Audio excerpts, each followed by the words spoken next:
G'day and welcome to another episode of Spectrum Uncensored. Today I have with me Josie from Brisbane. Thank you for taking the time to speak to me today. Hi, Jamie Lee. Thank you for having me. No worries. Would you like to tell me a little bit about what you do, your profession, a little bit about your background? So I'm an occupational therapist. I work in a private practice in Brisbane. We have a clinic based at Coorparoo. It's called Nest Therapy Services. But we do like home visits and school visits all over Brisbane. So I mostly work with children, but like some adult clients as well. What kind of got you into that field? Like, was it always a passion, or did you fall into it, or what brought you down that path? I think it's actually a pretty cool story. When I was about 7 years old, my brother saw an occupational therapist. So he was 4 at the time. He has low muscle tone. So he saw an OT to work on like fine motor skills and things like that. And I just thought it looked so much fun what he was doing. Like he got to do drawing and play with Play-Doh and play board games for like a whole hour every week. So I thought that looks so cool. And I thought, I'd say to mum, like, what are they doing in there? It just sounds like they're having so much fun. And then, like my brother got a home program to do. So I said to my mum, I was like, Mum, I'm going to take the reins here. I'm going to do the home program.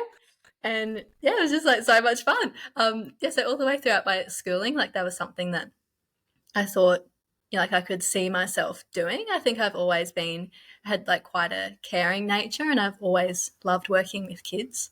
But then like when I finished year 12, I wasn't really sure if that was what I wanted to go into straight out of school. So I studied a different degree. I studied like a health science degree for 3 years. And after that, I was able to fast track my occupational therapy degree. So I went into like a master's of OT. And I guess I was able to, do that like quicker than you would for a bachelor's degree. So I did my OT degree in 2.5 years, Oh, wow. which I think Yeah. was yeah. It was like quite a busy 2.5 years. But I like that because I think if I went into OT straight out of school, I think it just would have been a bit different. Like because I was that little bit older when I first started working, like I was a bit more resilient and understood like people, I guess, on a deeper level, which I think is so important in OT. Um, So that was I graduated at the end of 2019. So I've been doing this for about 4 years now, and working. I've had a few different jobs, all working in pediatrics.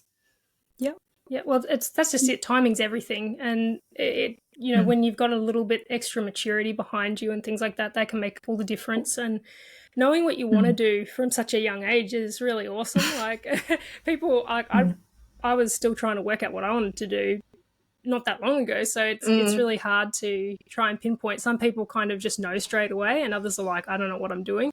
But Mm. it must be such a rewarding job because as you say, it's fun, but you're actually helping people at the same time. So like, what more could you Mm. ask for, really? Yeah, definitely. Yeah, and I love those like just like, the shining moments that happen of, like when you've been working really hard on a goal and you see a child do it for the first time and like everyone gets so excited. Like I just love those moments like that. Yeah, it makes it all really worth it. Yeah, as you say, very rewarding. Yeah, well, it puts things into perspective too, doesn't it? Because a lot of things that we take for granted or think are very small things can be such big accomplishments for children that have those difficulties. So Mm. it does. It puts things in perspective. And I know that after having my son and going through diagnosis and all that kind of thing Mm. and therapies, I realized that um, I was taking a lot of little things for granted, not on purpose, but it just, I don't know, it just gave you a greater appreciation for everything in general, Mm. I feel. Yeah. I feel like sometimes though that takes people like time to kind of like switch that almost. I mean, like every parent's different, but yeah, Yeah, yeah. maybe Well, over can you time you get more into the swing of like seeing that you're like, appreciating, the little things. Or the Yeah, things that yeah. seem little to one person but don't seem little to another person. Exactly. Yeah. I mean, it's everyone's different, so everyone celebrates different things differently. But what would you say like is a typical kind of session for you? Obviously, it depends on the child involved, but what kind of activities would you do in sessions? Every session's really different. That's why I love it so much, actually. I guess like some of the most common occupational therapy goals that we work on in sessions would be like emotional regulation, maybe like social skills, fine motor skills, some like self-care skills, things like, like getting dressed or feeding or going to the toilet. Also, like helping children to engage at school, like in the learning environment, and like executive functioning skills, things like that. Yeah, so it can be very broad what we can do. But I guess like the session's just always really tailored to the individual child. Like it's definitely not a one size fits all approach in occupational therapy. So we like look at, the individual's strengths and weaknesses and like their interests and things like that. So yeah, I like how every session's a bit different in that sort of way. Keeps everything fresh. And I know you do lots of things like sensory profiles and the like. What do you reckon would be the most common thing that you're having to kind of teach, do you think? I feel like the most common thing for me at the moment is emotional regulation. Um, yeah, I don't know if that's just like the setting I'm in at the moment or not, but yeah, a lot of emotional regulation. Yeah, and sensory processing is a big one that I do in like in my role. But kind of like sensory can be embedded in the emotional regulation goals as well. Yeah, so I'd say that's probably the most common one. Then in like as part of emotional regulation, like even that can be so broad and yeah, like the avenues you can explore with like an emotional regulation goal is like yeah, like so big and like trying to find strategies that are always individualized because like one strategy that might work for one child won't work for another child or might sometimes work for another child. It, Hmm. yeah, like it all interconnects, doesn't it? Like, as you say, the Mm. sensory and the emotional regulation can be very intertwined with, Definitely. even just trying to teach kids how to identify how they're feeling is really difficult. I mean, everyone has to Mm. go through that, and most children, I guess, I won't say most children, neurotypical children generally learn that as they go. Like it just kind of naturally comes to them, whereas neurodivergent kids Mm. need some help trying to identify certain things. I know a lot of kids that I've been around really levitate towards colors as a way to describe emotions. Do you do a lot of that kind of stuff? What kind of things do you do to help with that? Yeah, sometimes we use programs like the zones of regulation that has colors like links feelings to colors, like the alert program as well links feelings too. um, yeah, those two programs are good because they can be like quite concrete for neurodiverse learners, I guess, like quite clear in like in the language that's used and yeah, and like the colors are like very visual, like that sort of thing.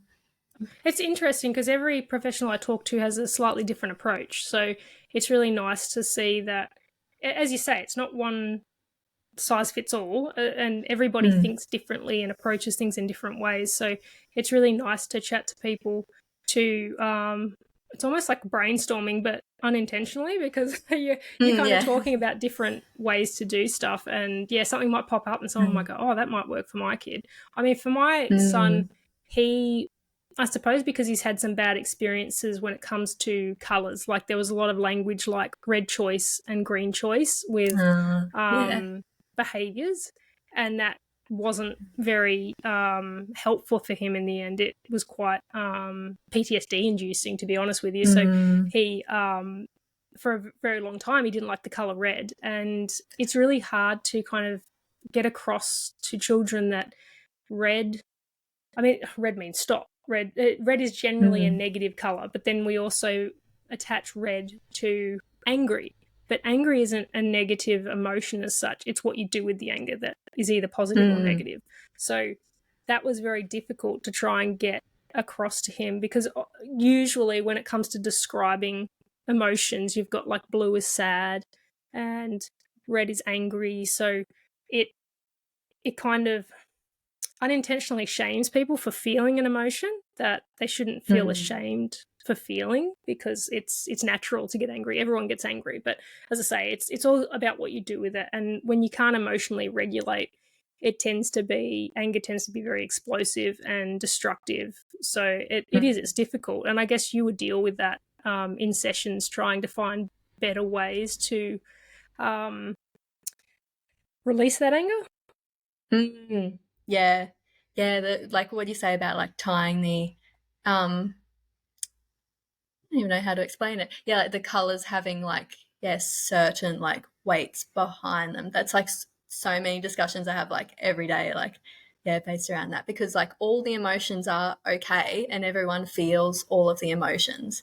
Yeah, and we don't want to be like tying red as like red is a bad color and angry is a bad emotion, like because it's really not. Like it's so important to validate that like all of the emotions are okay. Yeah, and that because then Yeah. it has the like the snowball effect, doesn't it? That like the child sees that red is bad. I don't like red. Green's my favorite color. Yeah, I think it's so important for when Yeah, yeah, teaching emotional exactly. Yeah. regulation to be keeping that in mind. Yeah, to validate the like it's okay to be angry. Yeah, like behavior or like hurting other people, like that's not okay, but it's okay to be angry.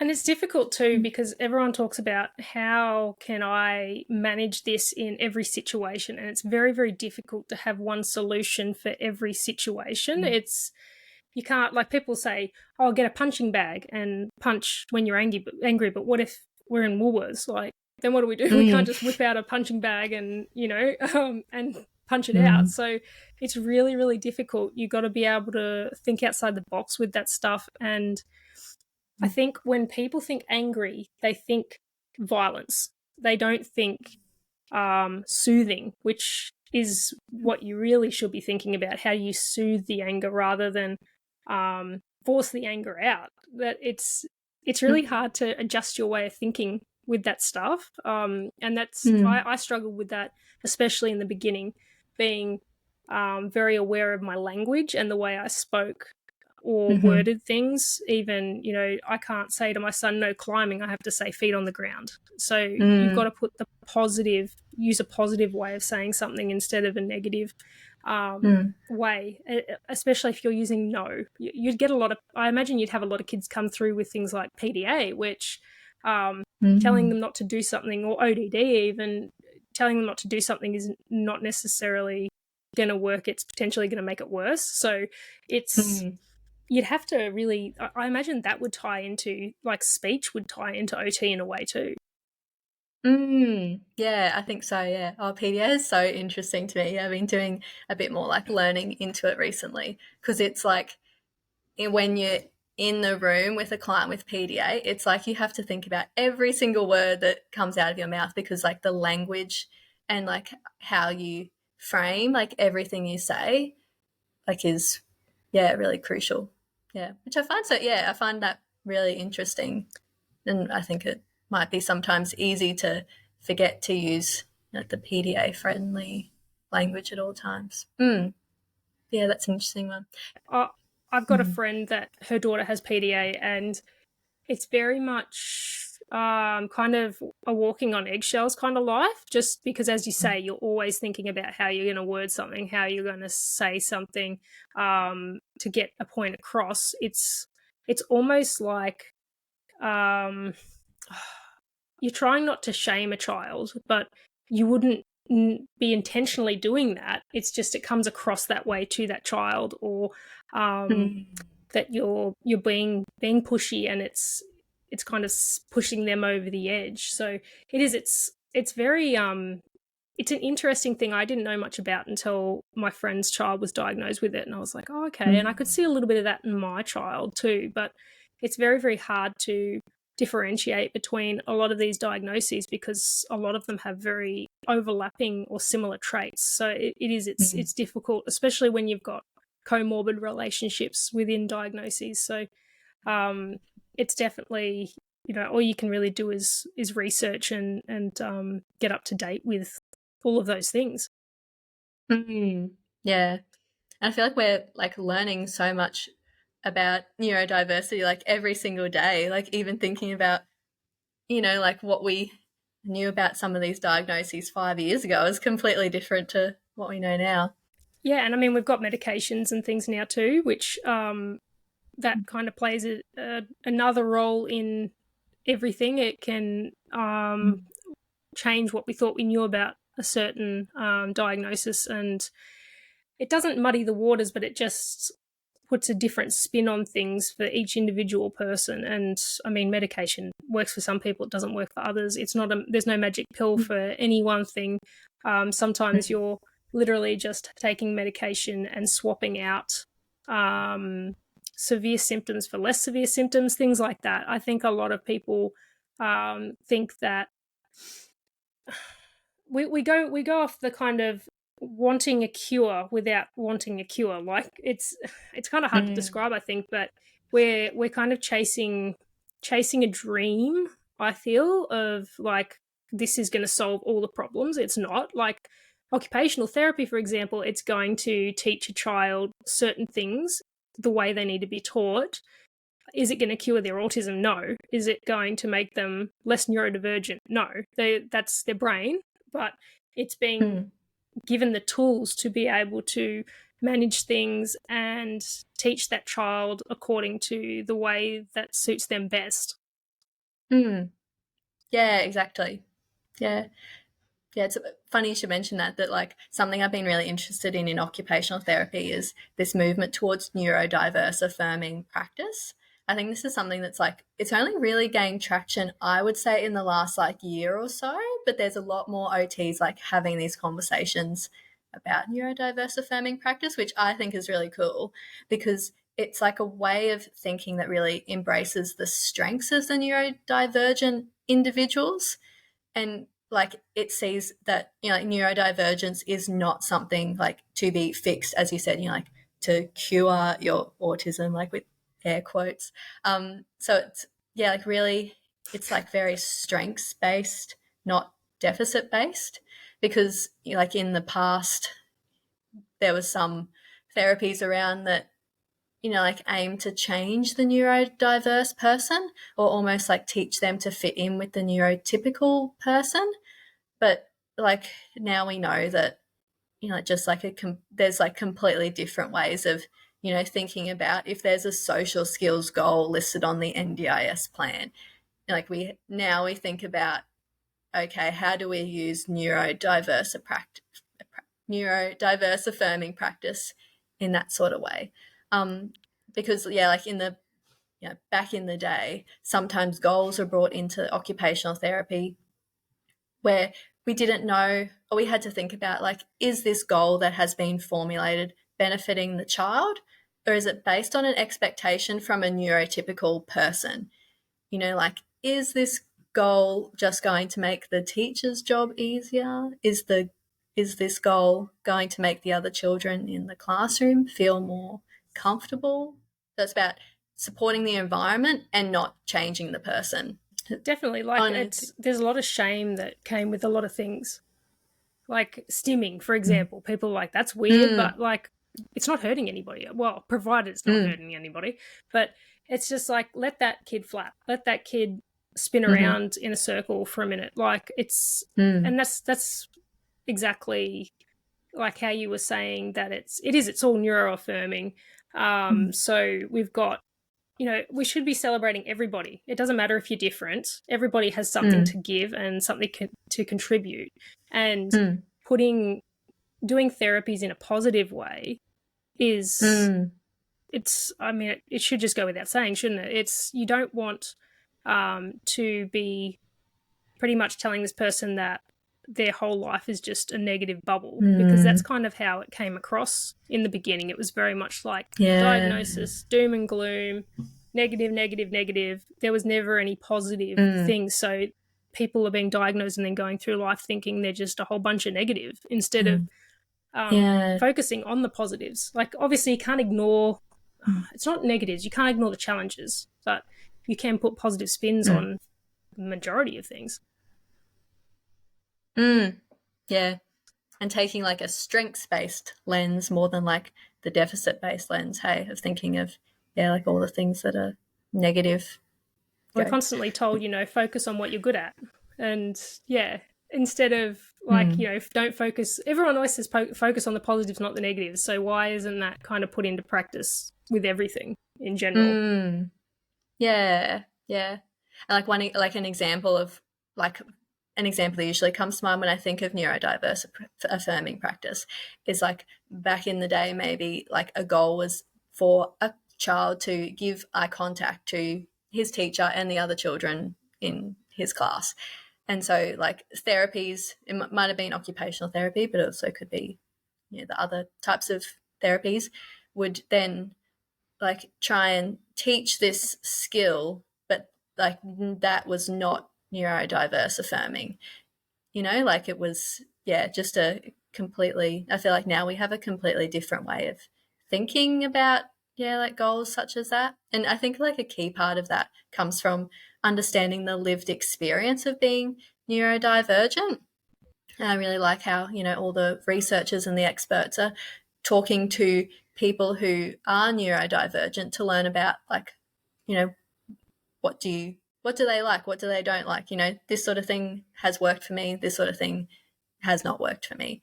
Like, I think that that's really important. And like platforms such as this podcast really show like the lived experience and how that can be so different between lots of different people as well. And like earlier this year, I got to go to the Occupational Therapy Australia National Conference in Cairns.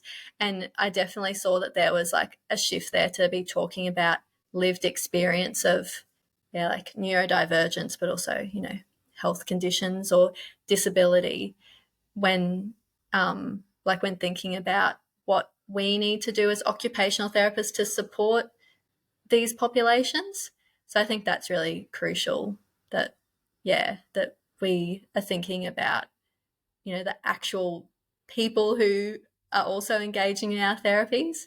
Yeah, it's funny because I try not to giggle every time you say other therapies. I know exactly which therapies you're referring to, the Oh, very okay. controversial ones. But it's, Mm. I love that you're really watching what you're saying with that, when it comes to those Yeah, things. yeah. But yeah, like Yeah, definitely. you were saying, like eye contact, for example. It's like I think back, Mm. I don't make eye contact when I talk to people, but I never thought that was weird. Like I don't understand why you look at people in the eyes when you talk to them. I always look at their mouth, because that's where the Mm. words come out. So that just makes sense to me. But I mean, I'm neurodivergent, so it I don't know. It's like, how come what we do is weird? Why isn't it that neurotypical people are weird? You know what I mean? Like it's all Mm. about perspective. There's weirdness everywhere. It just depends on who Mm. you are as to what you think is weird. But Mm. I mean, you've definitely touched on a lot about what you love about your job, which is amazing. It's great that you enjoy what you do so much. But why would you say your profession is so important? I think it is so important because OT supports people to engage in activities that they find meaningful, and it can address like some underlying difficulties that might impact a person's engagement in what is meaningful to them. And so, like, what's meaningful to you could be, getting dressed in the morning, could be, playing with toys, eating dinner, but it's so important, I think, to like implement strategies that are very individualized to the client's needs. I think that's part of what makes occupational therapy important. Yeah, like not a one size fits all approach at all. It's very individualized to each child's strengths and weaknesses.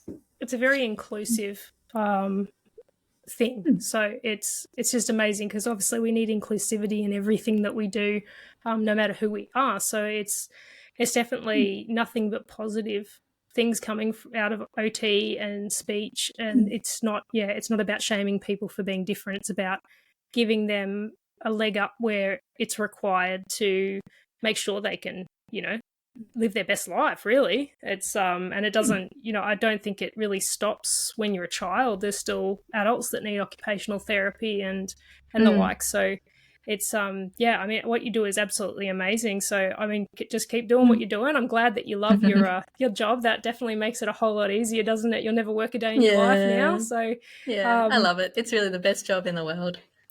yeah, and you meet a lot of awesome Mm. people along the way, which is just an added bonus, Mm. really, isn't it? Yeah, definitely. Yeah, I've been able to work with the most amazing clients and families. It's awesome. Well, thank you so much for your time today and coming and having a chat with me. It was amazing to meet you and learn a little bit about your background and what it is you do. But Thank yeah, I mean, you. Likewise. if anyone's in the Coorparoo area and needs an OT, hit Josie up. And yeah, so thank you so much for your time, and hopefully we'll chat again. Yep, sounds good. Thank you. Awesome. No worries. Bye.